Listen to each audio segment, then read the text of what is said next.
Emily Jashinsky here. I am with Inez Stepman of the Independent Women's Forum and also a senior contributor to the Federalist. Inez, thanks for joining. It's always fun to be here. I planned to be as sartorially offensive as possible to Inez on this call because we're talking about fashion, which candidly I'm completely hopelessly clueless on. And so I put on a black t-shirt and a baseball hat purposefully to offend Inez. You never offend me, Emily, but it is kind of what we're here to talk about, right? This sort of the Gen Z athleisure casual trend that is happening, and to me it's disappointing, especially when I see it going down the runway at like Valentino. But well, so yeah, I pinged Inez on Friday to have this conversation because there's the big news, and it actually is legitimately huge news, that Kanye West struck a 10-year deal to sell Yeezy at Gap. And Gap has sort of been fledgling recently because it's like people don't really know what it is. Is it preppy? Is it normcore? What the heck is Gap? And so Kanye West selling Yeezy, which is just an immensely popular brand, despite, you know, costing a lot of money in Gap, I think is absolutely huge news. So I pinged Inez and I was like, hey, you want to talk about what this means for fashion? Because I think it's a really, really interesting cultural conversation. And Inez was like, I mean, I can, but I'm just going to have to rant against Gen Z fashion. And I was like, bring it on, please. And I'm assuming this is sort of like you're an anti-normcore person. You're opposed to Justin Bieber walking around in socks and Birkenstocks. I'm not sure that's normcore so much as just ugly. And that's really I guess that is my objection. No, all the trends for the last few years, and I think this is really driven by the generation under us, Gen Z. So, you know, this is in the hallowed tradition of hating everyone younger than yourself. Since I'm an older millennial, you're a younger millennial. So, in the hallowed tradition of trashing the generations that come after us, no, it's just ugly. It's not that there weren't ugly trends of every generation. You know, God knows there were so many ugly trends in the 90s and in the 2000s. But there definitely seems to have been a shift, and I saw it happening because I follow a lot of fashion accounts on Instagram, a lot of fashion houses and stuff like that. And I saw it happening about 5 years ago as they cease to market to millennials and start to market to Gen Z, right? Fashion has to be youth oriented, has to be trend oriented. So they're not looking to please our generation anymore. We're old news. So they're looking to please the next generation. And I saw the shift in what is being offered, right? It's much more Instagram focused or photo focused. And it's way brighter colors, like incredibly saturated neon. Those kinds of colors. Tie-dye is huge again. And then a lot of it is designed to be completely casual. Before we started recording, I said that Seattle has basically taken over the country.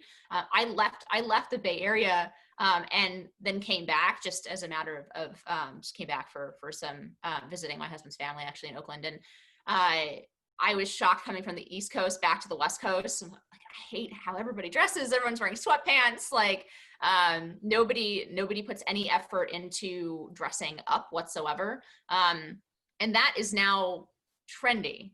Like in Seattle, it's been just the way that people dress. It's not a trend.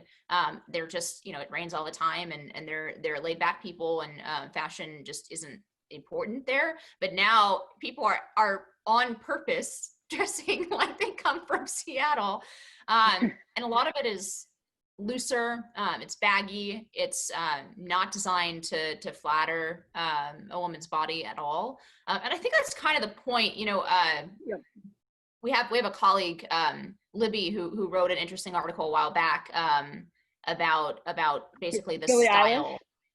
Yeah, about Billie Eilish and about the like Billie Eilish style of wearing like big baggy, you know, jackets and Bermuda shorts and sneakers. It is designed to hide a woman's body, right? And maybe that's the reaction to constantly putting yourself on display on the internet. Maybe there's some kind of self-protection that's in this fashion trend, because if you Instagram yourself in baggy clothes like that, then nobody really knows what you look like, and they can't pick apart your body online, for example, which I know is you know, a fear of a lot of young women who feel that they're unattractive in comparison to influencers or whatever.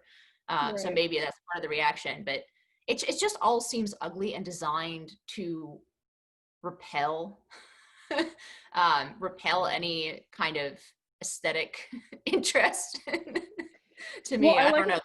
I guess this is the grumpy millennial rant. I mean, I like, which there's nothing wrong with. I like what you're saying about how it's almost like it's possible that it's kind of a preventative measure from a generation that, like, Euphoria. I don't know if you watched it on HBO, but like it really vividly depicted the pain that comes with swipe culture and Instagram culture. That's a really interesting point. What do you think about the comeback of Calvin Klein? Because that gets to something interesting in the way. So there is this like deliberately baggy, unflattering trend.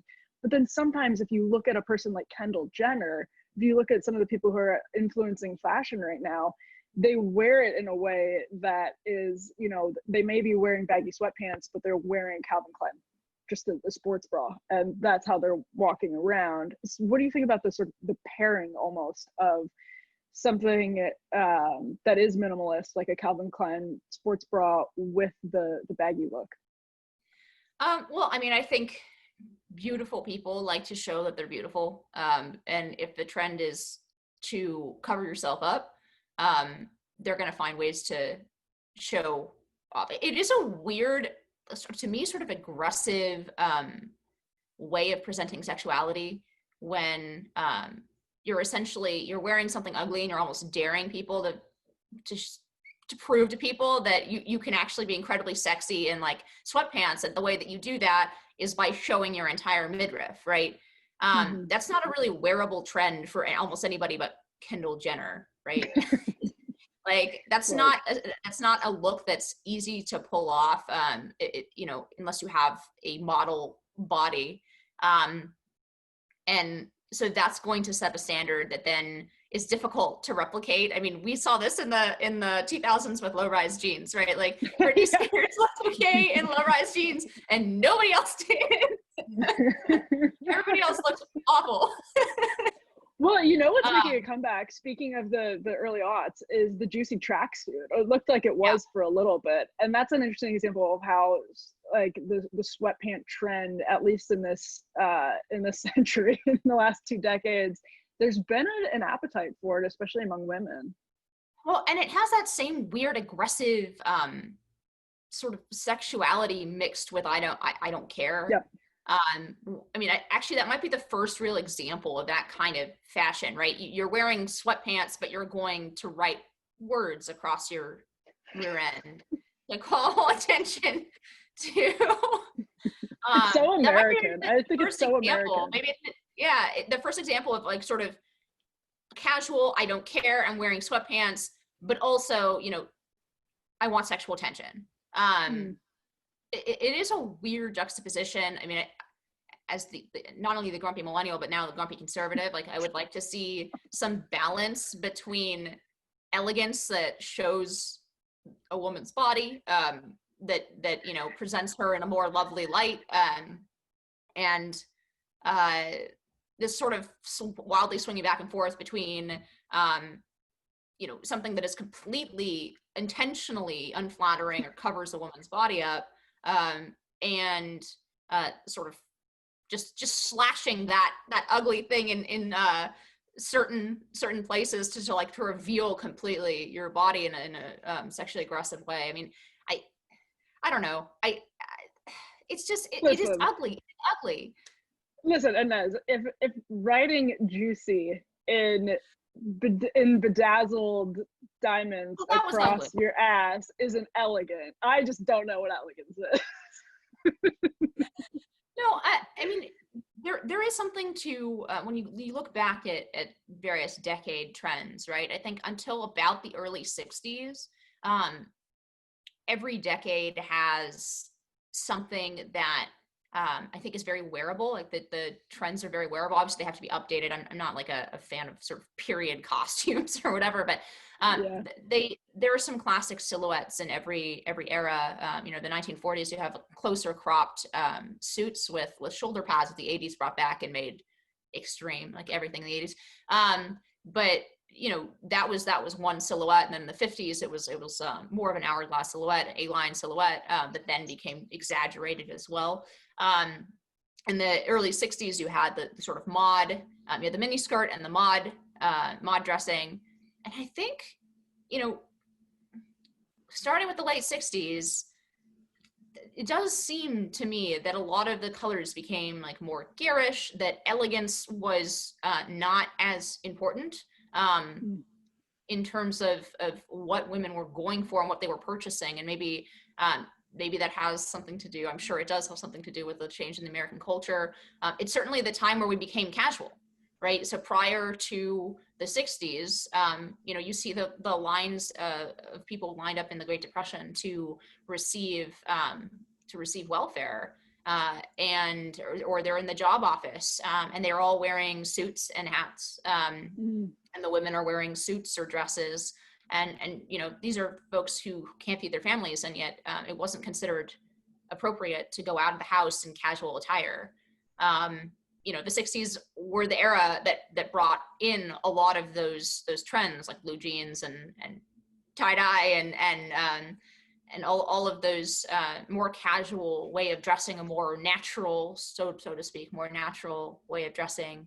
But I feel like it's just evolved in the in the decades since then. It's gotten worse. It's just getting more casual. And I do think there's something to be said about formality, about having standards for how you appear in public, and how people interact with each other when they are dressed in a more formal manner than when they're in sneakers and sweatpants. I think they treat each other differently. And if you don't believe that's true, try flying wearing elegant clothing and see how you're treated compared to people who fly in sweatpants and pajamas.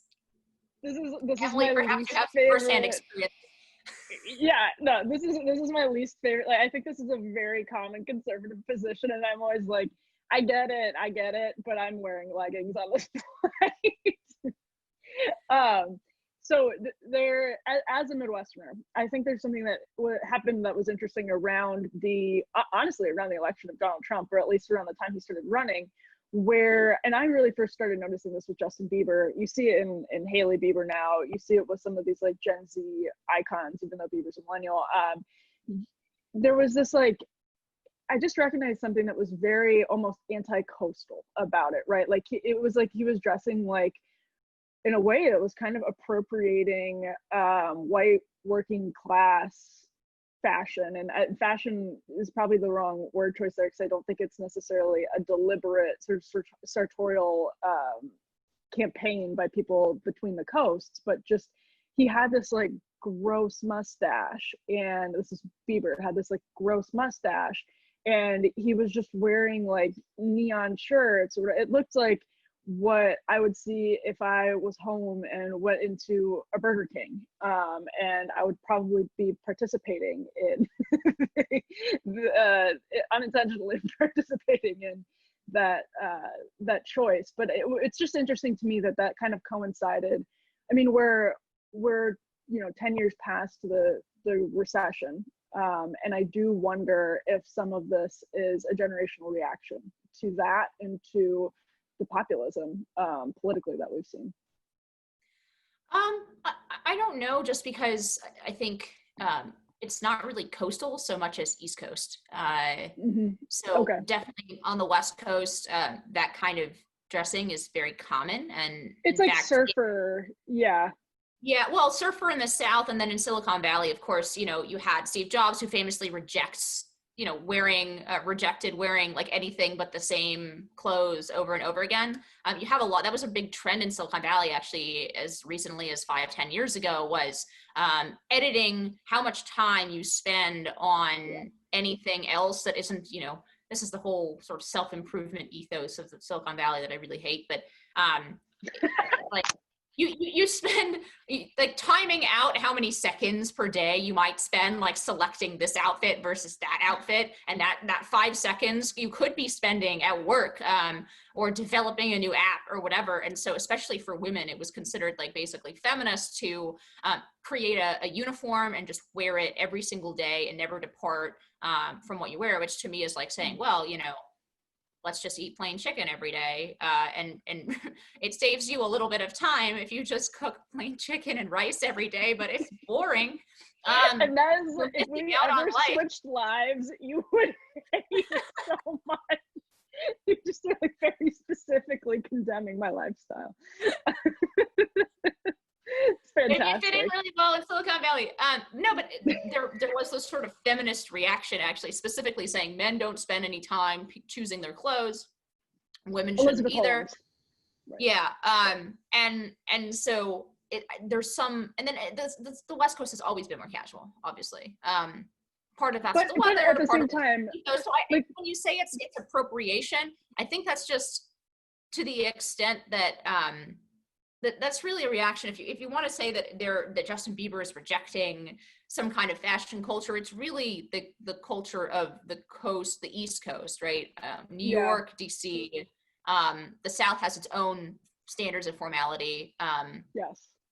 But I mean, there were a lot of people with jeans and to go to the but for instance, like to go to the Polo Club or the Beverly Hilton, whatever, people weren't dressing like that. So like I think there used to be more formality, at least in Hollywood. Even like, I'm not even talking about old Hollywood. I don't think it's formality. Even, like, it's not formality that's missing, right? Because I think the formality left a long time ago. I think the big change in LA from pre-Bieber to post-Bieber, especially for women, I don't know about men, but as much, but LA has a sexy casual way of dressing, right? There's bodycon dresses and really tight jeans and it definitely is like body conscious way of dressing, and that's what I see like reversing itself in the next generation. And I would never hold up the current LA style as something that I like or think is elegant. It's not. But it is an interesting reversal on sexuality with those exceptions that we talked about, where people find a way to make baggy shorts sexual. But there is an interesting reversal from like the sort of bodycon and always dressing sexy. Actually, this reminds me of the TikTok trend of the three looks, right? Have you seen this? I have three looks, like what is it, like a homeless man, a 12-year-old boy, and hooker, right?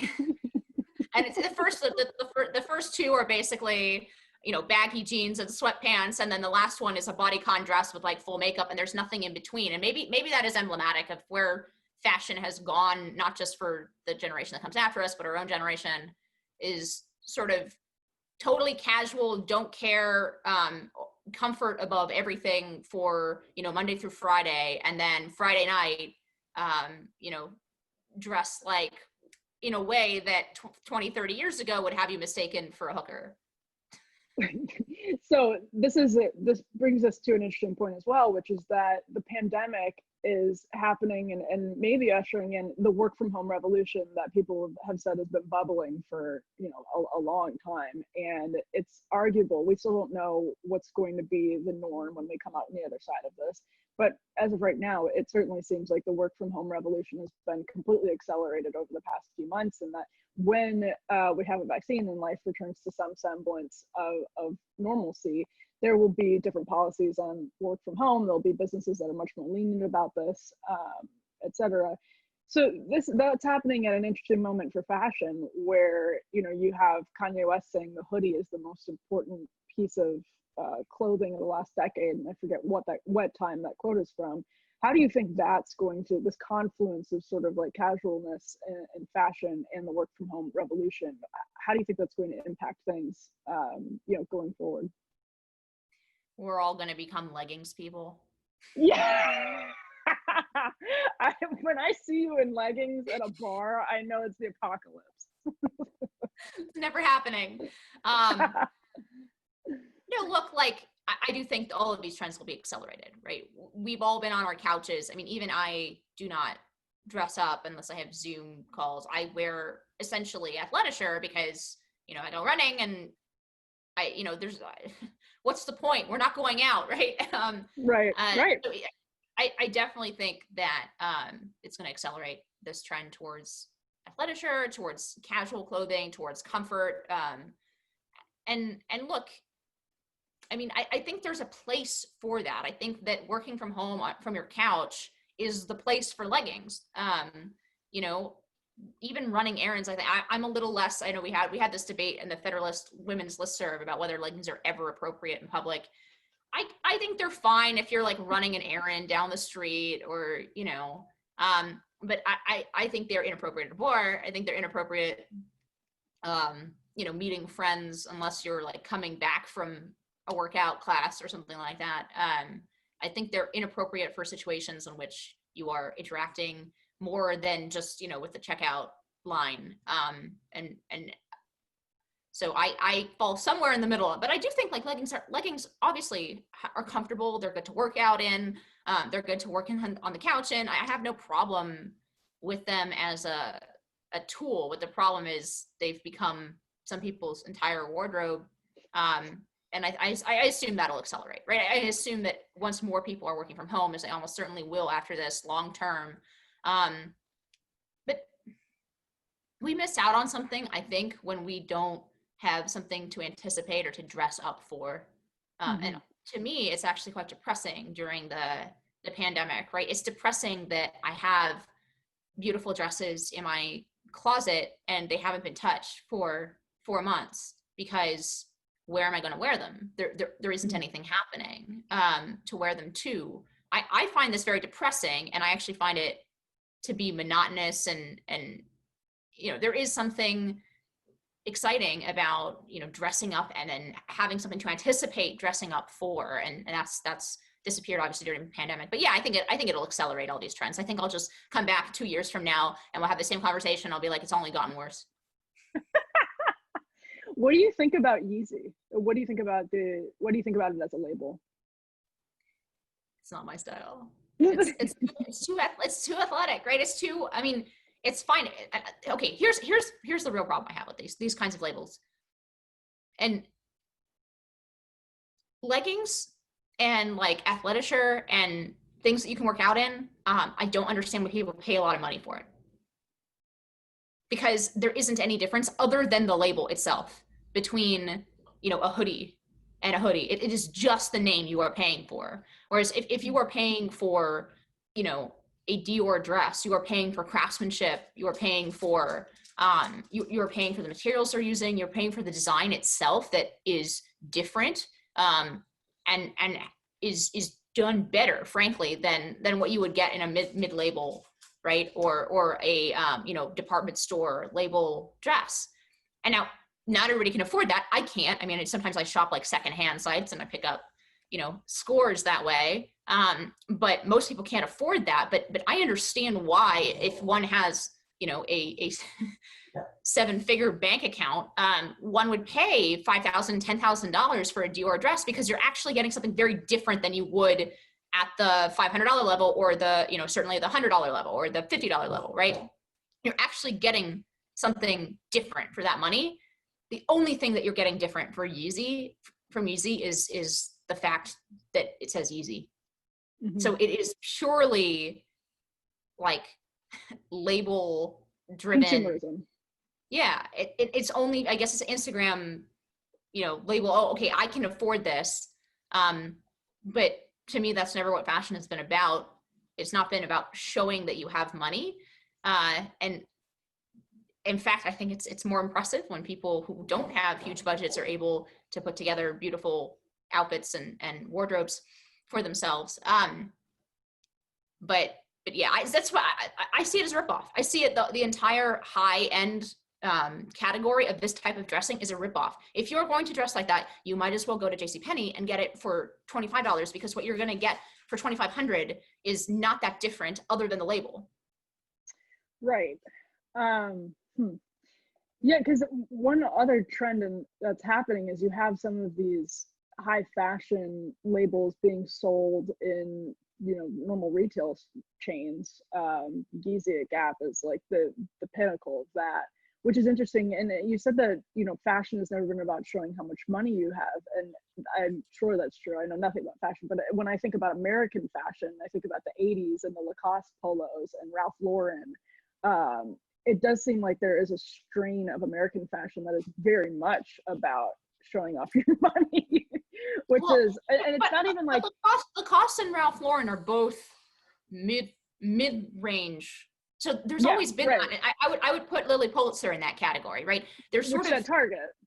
You are, and I'm gonna get all the Southern people mad at me now, but I mean, I see Lily Pulitzer as the same thing. It's basically showing that you paid $250 for a dress instead of $25, but the dress isn't any different than the one you'd get for $25. But that's an iconic American label. Right. Well, so there is this trend, but it actually hasn't been, I don't think, at the highest levels of fashion, right? So you've always had, I mean, Ralph Lauren's runway shows, right, are not his polo shirts. Ralph Lauren's highest label, his collection, is not full of polo shirts. He had that iconic polo shirt, and he's and again, you are overpaying that. You're overpaying for the horse, right? I love Ralph Lauren. I think he's, again, an iconic American fashion designer, perhaps the iconic American fashion designer, especially since he does take so many American themes. I mean, he loves the West, obviously. Every 3 or 4 years, you can count on the fact that Ralph Lauren's runway collection is going to be based around the West, right? He can't stay away from it. He repeats it over and over again. He comes back to that as inspiration, the American West. And so I say all this, but I love Ralph Lauren. But yes, if you buy the polo shirt just for the horse, like, and you pay, $89 instead of $39 for an identical polo shirt, like, you are just paying for the horse on your chest, right? I've always found that a little bit distasteful, honestly, because, and maybe that is the background I have from, like, my parents are from Europe. That's not something you would see in, well, now sometimes you do. American culture is sort of a homogenizing force in the whole world, but until recently, you wouldn't really see that in Europe. And in fact, especially during, after the war and behind the Iron Curtain, having the ability to find like a beauty, like one beautiful item, especially often from the West, was seen as like a woman was expected to make herself beautiful and elegant, even though nobody had any money, right? So, so it was considered a challenge, and it said something about you as a woman if you could meet that challenge and dress yourself in a nice way, even though nobody had any money to find, an item that was, used and repurpose it for yourself at home. And more women had sewing skills then. To be able to fix up something that was maybe from the West from 10 years ago, but then people cared for their items a lot more. So they the few beautiful things they had, they took care of, and they lasted a really long time. But yeah, I Which have you always, can't do anymore because clothes not made to last.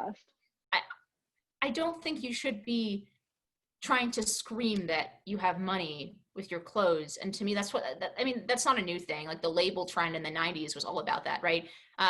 Cover every item in the label's actual brand. Abercrombie. But I find it just as distasteful at the sort of mid-level as I do at the really high level, right? So if you're overpaying, $90 for the polo instead of $25, I also find that to be sort of silly. Like, maybe because I like the garments themselves, I like the fashion itself, and I'm distrustful of sort of just buying for the label. I'm willing to pay more if the label is worth more, but I'm not going to pay for the name.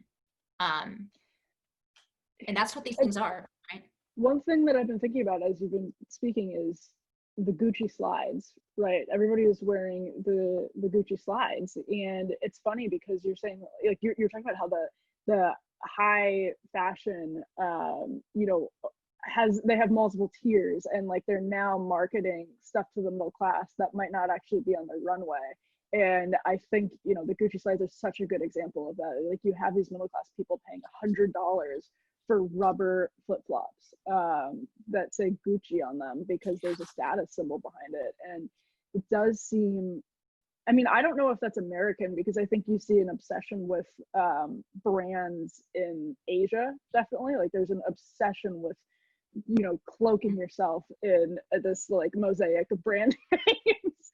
But it is like, it's just, the Gucci slides have been a fascinating saga from my perspective, because it's a piece of rubber that people are paying $100 for, and people in the middle class. No, and actually, I'm glad you brought up Asia in this, because actually, there's sort of a reverse trend, I think, happening in Asia, where actually some brands are democratizing, like Gucci. The others are going the opposite direction, because actually they're losing favor with Asian Yeah. customers, because every middle class family has Gucci slides, right? And so you're seeing brands make that decision about, because every time you do that, you water down the eliteness of your brand. It's that aspirational, right? But I mean, look, I do think Ralph Lauren, to return to Ralph Lauren for a minute, Ralph Lauren proved that you can have a high fashion democratic brand, and you can stack labels on top of each other, and actually sell to the average customer, as well as having a respected actual fashion house, like high fashion house. I think he's done that really, really well over the years. He has, I think, 8 or 9 different levels and brands, because he has the collection. He has a second tier sort of collection that's a little bit cheaper than the first one. And then he has a whole series of proliferating. So Ralph Lauren is the brand that's in Macy's and mostly in Nordstrom. It's the department store brand, and that's very successful. Ralph Lauren Polo is a little more expensive, but actually, I really like Ralph Lauren Polo. It's not just polo shirts.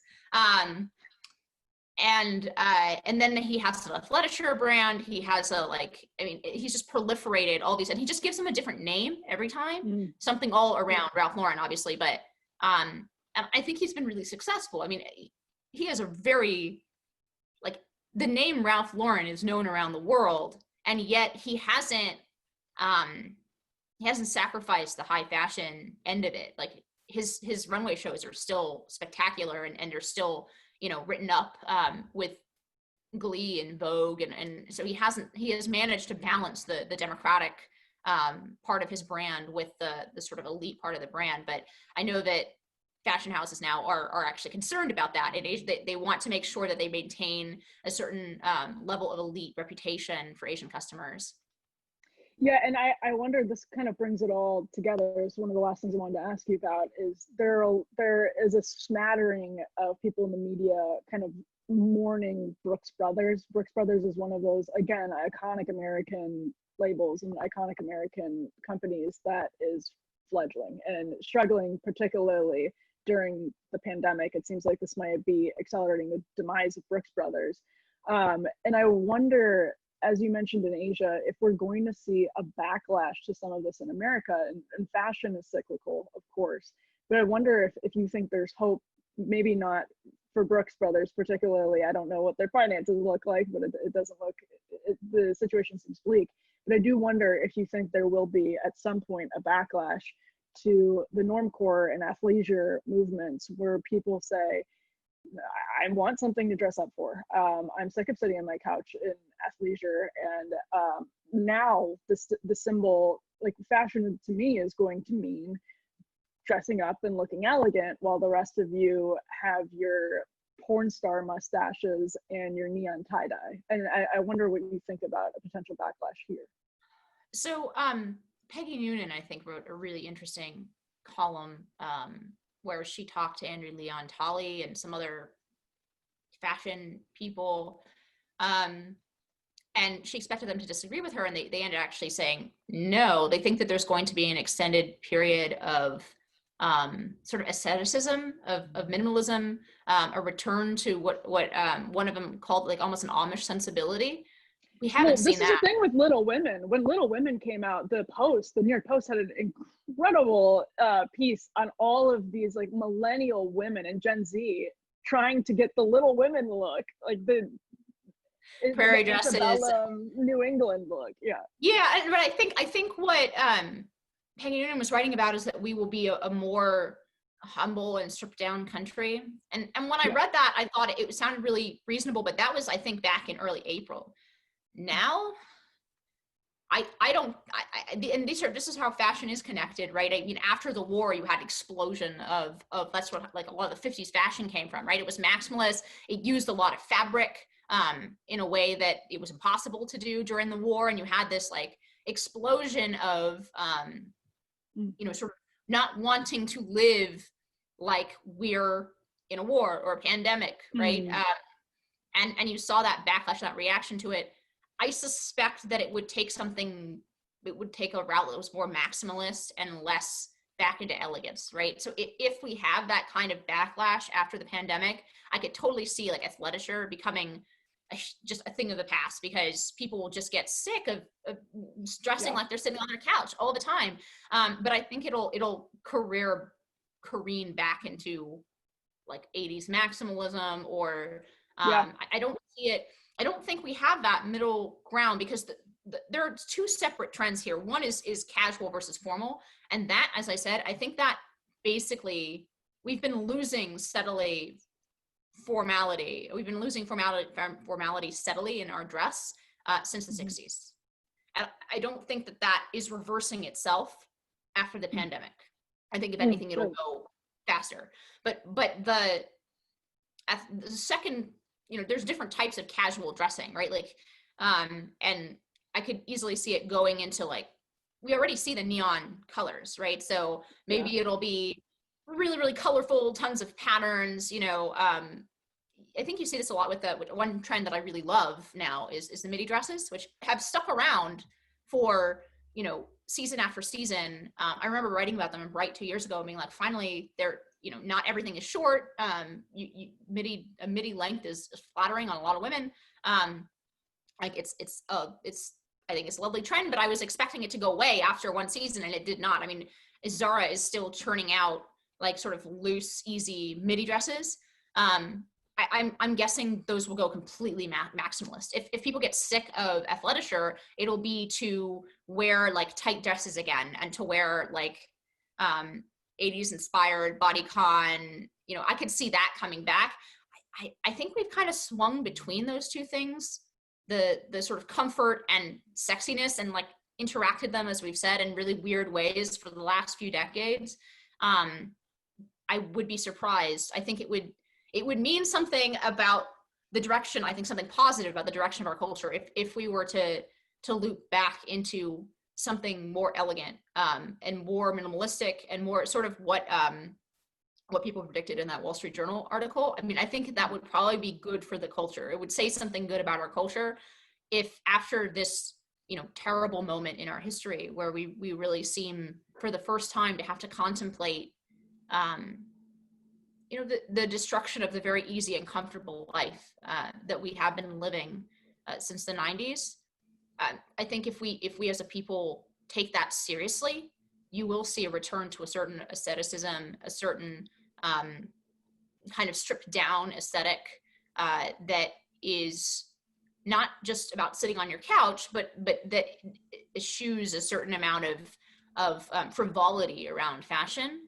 I think that would say something positive about our culture. But I unlike in April, when I read that piece in like early April, I was like, oh, this is definitely going to happen. And then now I think that's wrong.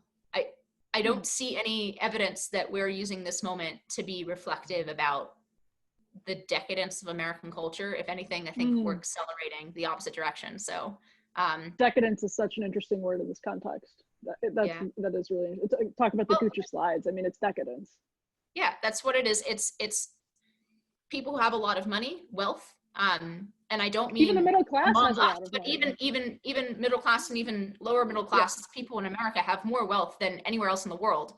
We forget that. You say that as a daughter of immigrants. We forget that because even when we go, for example, to Europe on vacation, it seems like people are sort of at the same economic level, but if you actually look at European income in almost any European country, and not just like not the Balkans, but France, actual take-home income, I mean, people survive on way less money there than they do in America. The middle class in America has an enormous amount of wealth compared to the history of the world and compared to the rest of the world right now. And if it says something about a culture that we're spending that excess on Gucci slides for $100. And I say that as somebody who does love fashion and thinks that it is worth investing money in a wardrobe. But those kinds of cheap throwaway items, or spending, $400 on a hooded sweatshirt, right, on a hoodie, it is a sort of cheap consumerism, and maybe I don't know. I do think, I think it will say one way or the other, it'll say something about what our culture is going to be coming out of this moment. If we see a return to, if not the elegance of the past, but at least some kind of subdued dress, while not being completely, I hope, while not being completely like casual and not caring at all about how we look. But if we return to some kind of subdued and having a little humility in our decadence, I think it will mean something positive about where our culture is going. If on the other hand, we continue, we essentially, it'll be a sign that we don't think that there's anything wrong with the culture as it is. And that I would hope that this moment would show that there is a stopping point, right? America is extremely powerful and extremely wealthy, and we can be frivolous for a long time before the world catches up to us. But it does seem to be catching up to us very quickly. And so I would hope that we would take that seriously, and perhaps that seriousness would be reflected in our fashion. Yeah, and this reminds me actually of the broader conversation happening on the right about how capitalism mingles with culture, and even the word decadence, you know, it harkens to Ross Douthat's most recent book, and a lot of his recent writings about, you know, if we should be sort of promoting naked capitalism, or reveling, I should say, in naked, you know, relatively unchecked capitalism, or if we should be looking for ways to kind of temper it on the cultural level. I think it's really interesting. And my last question for you is an absurdist thought experiment, but how do you think a Biden win versus a Trump win impacts fashion? And it's interesting because the Trump hat, the MAGA hat, is kind of normcore, right? Like it's just this like almost trucker style hat, right? Yeah, so this is like my absurdist thought experiment for you. How do you think, because you're talking about how we come out of the pandemic making some sort of like cultural, or reaching some sort of cultural consensus, and maybe that comes top down from the people, the gatekeepers of fashion. But, you know, part of that decision, I mean, the election will be a referendum in some ways on how we want to emerge culturally from the pandemic. And so I wonder if you think there will be an impact on fashion in either direction. So, I mean, it is a little bit of an absurd question, because obviously these are connecting dots that are very far apart. But I do think if Biden's elected, it is a desire to return to what came before, but not in a conservative way. It's a return to normalcy, but it's a return to normalcy that led to all of the fractures that we're seeing now. And that's why I think it's impossible. But I do think that will be the impulse. And if we talked before about, you know, that humility and seriousness and self-examination that might be required at this moment, Biden isn't that, right? Biden being elected would be saying, okay, this was a blip. 2020 was a blip. It was terrible. We're just going to return as though nothing happened to 2015. Right. I think that's impossible, first of all.